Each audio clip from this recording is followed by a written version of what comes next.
Welcome back to Multivariate Calculus. In this video, as the title says, we're going to be revisiting the gradient. Specifically, now that we have the tools for thinking about the changes of coordinates, I'd like to go back and find a way to calculate the gradient in spherical coordinates and in cylindrical coordinates. Right, this process is a little bit messy, but the results are going to be fairly powerful. So let me go ahead and get my head out of the way and let's start into it. I want to start off with a review of some very basic ideas of vectors in rectangular coordinates.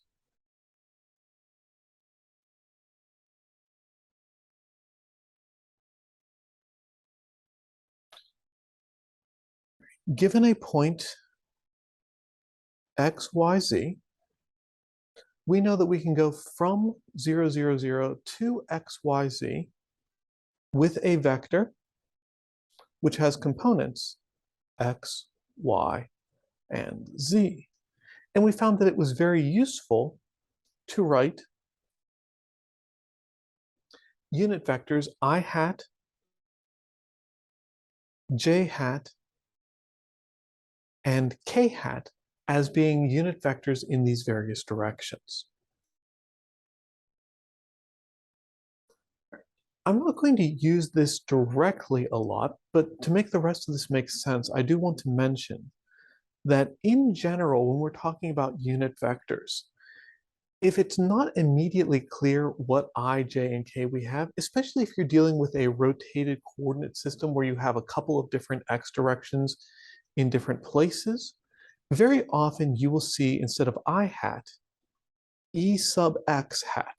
Instead of j hat, E sub y hat. And instead of k hat, E sub z hat. So we use E with a hat on it to represent a unit vector in the direction of the coordinate given as a subscript.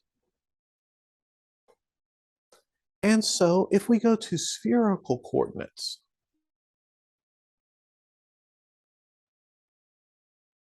remember spherical coordinates we have been describing using the variables rho, theta, and phi.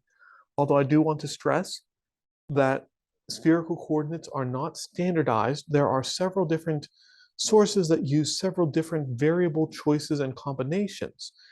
To make things really confusing, very often you'll see theta and phi switched in the naming here. All right, but if we sketch out our standard axes, x, y, and z like that, and we find an arbitrary point somewhere out here, remember we can always drop down from that, come over from that, to identify what our x, y, and z points are. And then we can think about rho as the straight line distance from the origin out. We can think about theta as the angle here measured from the x-axis. And we can think about phi as the angle measured downward. And even though these units or these coordinates are messier, we can still think about vectors pointing in the direction of each of them. To make it a little bit more clear what's happening, let's think about the r direction in the xy plane that we use for cylindrical coordinates. That'll help us draw the picture. And I've drawn these pictures before. But if I draw just the xy plane, we can see that theta looks kind of like this. So a vector in the theta direction would be pointing kind of that way in the xy plane.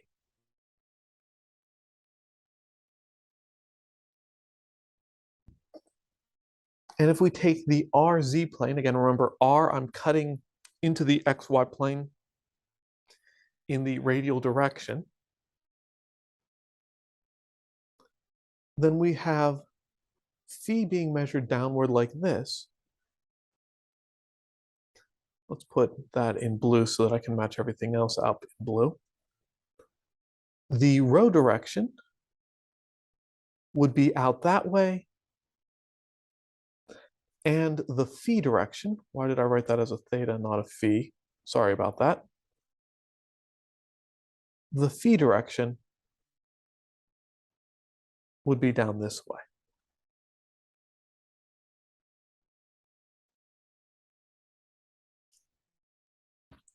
The thing that I want you to pay attention to in this is that the actual directions of E rho, E theta, and E phi depend on the point. If we have a different point, we have a different E rho, E theta, and E phi. All right, but if I remember my change of coordinates equations, x equals rho cosine of theta sine of phi, y equals rho sine of theta sine of phi, and z equals rho cosine of phi. I can get pretty quickly the unit vector in the direction of rho, because a vector in the direction from the origin to the point in question is just the vector x, y, z. So if I make vector rho be x, y, and z, and I substitute these things in,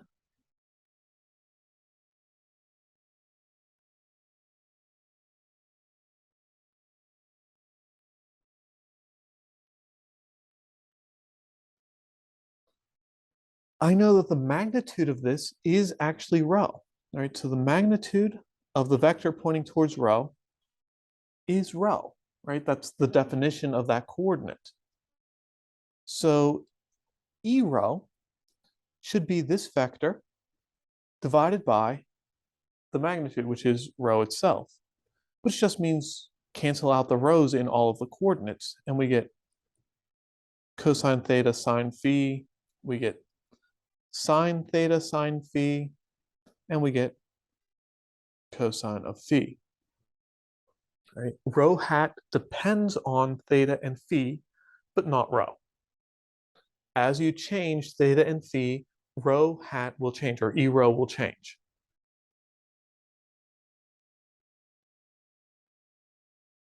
You can do, to find theta hat or E theta, I tend to come back to the picture here and think about the fact that that's just in the xy plane. And so if we know what the x coordinate is, we know what the y coordinate is, we know that this angle here is theta. And so we can do some triangle trigonometry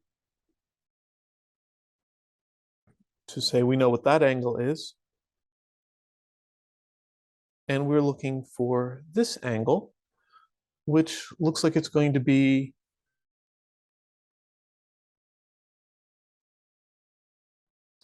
um, 90 plus theta. So we can just say pretty quickly that E theta is going to have coordinates cosine of 90 plus theta and sine of 90 degrees plus theta. And then it's in the xy plane, so the z component is going to be 0. And if you remember the cofunction identities, cosine of 90 degrees plus theta is the negative of sine. Sine of 90 degrees plus theta is cosine. So we get that E theta is negative sine theta cosine theta 0. Yes, E theta depends on theta, which is really goofy. Right? I'm not going to try to work through the geometry to figure out E phi because those two are messy. This one is really messy, but I will just give you that E phi is going to work out to be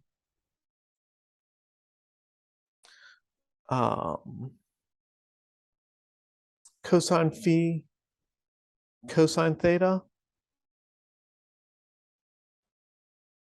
cosine phi sine theta, and the negative of sine phi.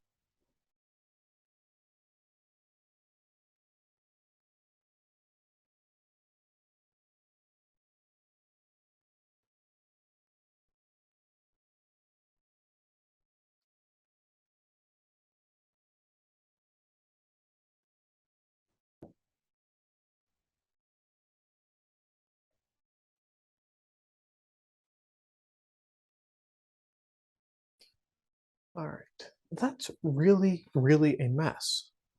No arguing that that's really, really a mess.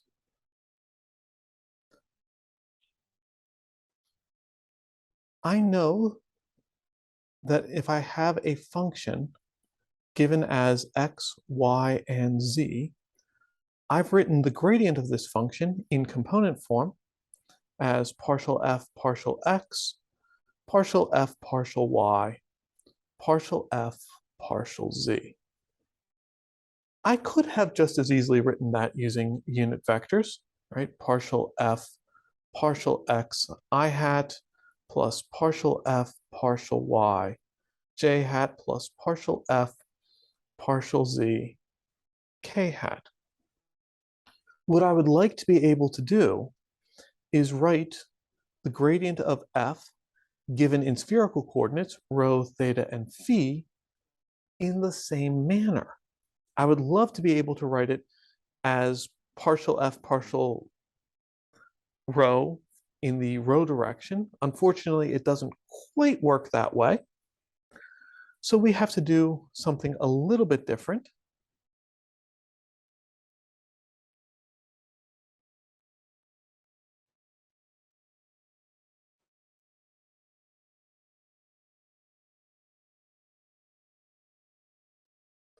It turns out that what we're going to have is, in fact, partial f partial rho in the rho direction, but the other ones have a little bit more of a mess to them. We need an extra factor of 1 over rho times the sine of phi when we take partial f partial theta and put that in the theta direction. And we're going to need an extra 1 over rho when we take the partial of f with respect to phi and put that in the phi direction. All right, so it mostly works out, not quite as it is, but something in up and approaching the right direction.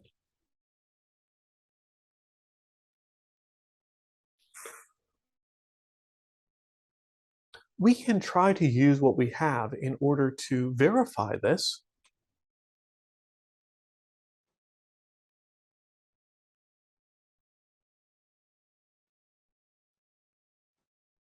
Right? Not the same thing as proving something or deriving it ourselves. It turns out that once we have it, going backwards and showing that this is in fact the same thing that we had before is easy, because if I scroll all the way up here, this relationship, solving for x, y, and z in terms of rho, theta, and phi is easy. Going the other direction is much less so. So when we have the partial of f with respect to rho, we know that's going to be the partial of f with respect to x times the partial of x with respect to rho, plus the partial of f with respect to y times the partial of y with respect to rho, plus the partial of f with respect to z times the partial of z with respect to rho. And if we go through and we calculate all of those things, partial of x with respect to rho is cosine of theta times sine of phi. Partial of y with respect to rho is sine theta, sine phi, and partial of partial of z with respect to rho is cosine of phi.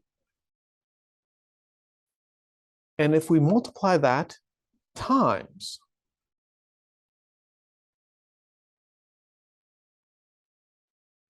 E rho, we're going to have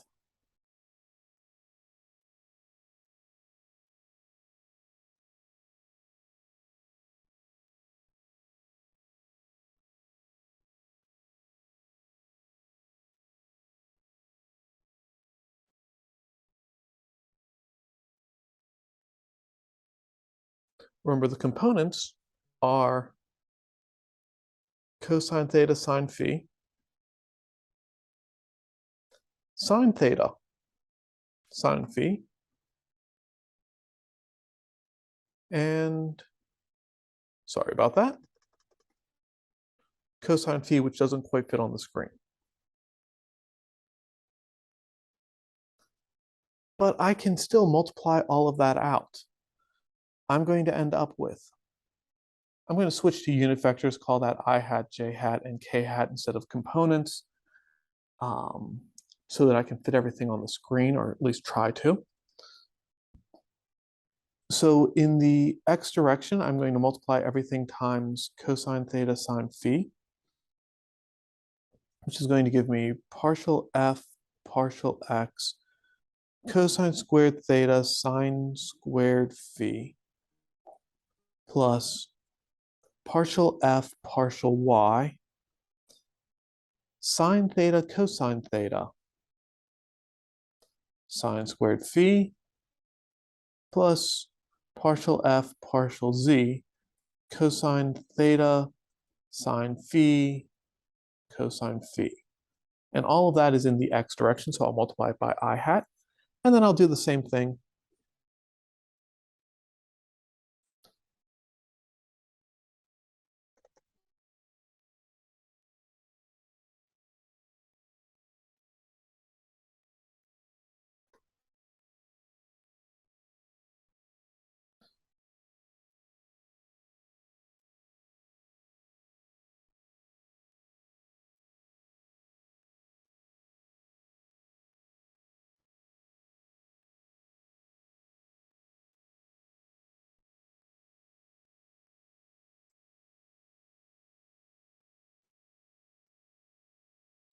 in the y direction.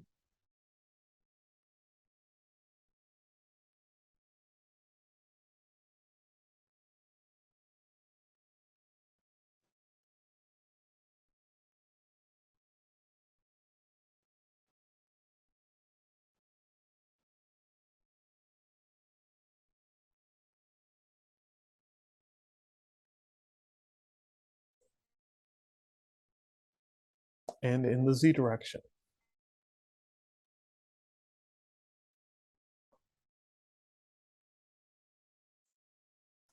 Then I need to continue this process. I need to find the partial of f with respect to theta, which is, of course, the partial of f with respect to x times the partial of x with respect to theta plus the partial of f with respect to y times the partial of y with respect to theta plus the partial of f with respect to z times the partial of z with respect to theta.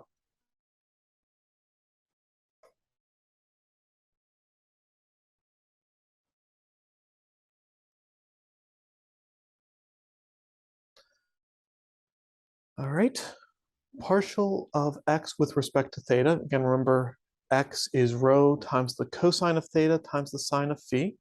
So we're going to get negative of rho times the sine of theta times the sine of phi. Y is rho times the sine of theta times the sine of phi. So we're going to get the derivative there is rho cosine theta sine phi. And then the z component. Z is rho times the cosine of phi. It has no theta at all. So we'll get 0 there for that last component. And then if I multiply this times our E theta and times 1 over sine phi, or 1 over rho sine phi.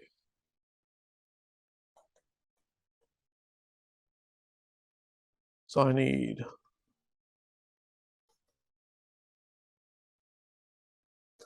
1 over rho sine phi times partial f partial theta times E theta, which had components of minus sine theta, cosine theta, and 0.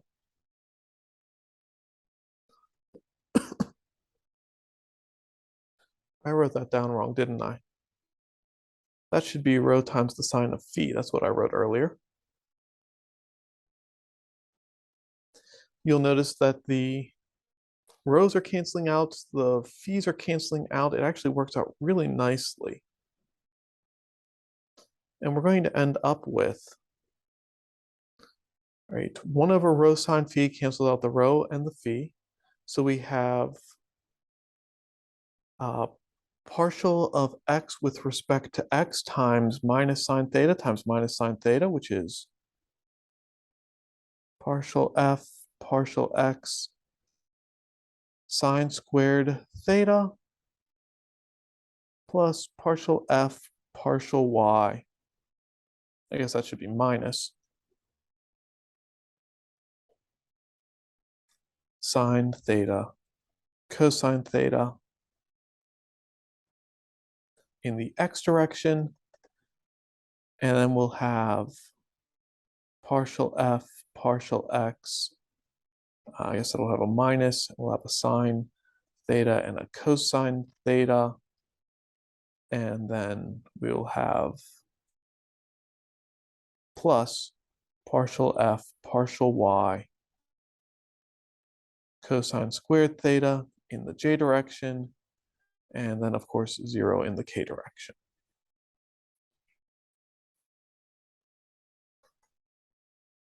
All right, all that leaves is to find the partial of f with respect to phi.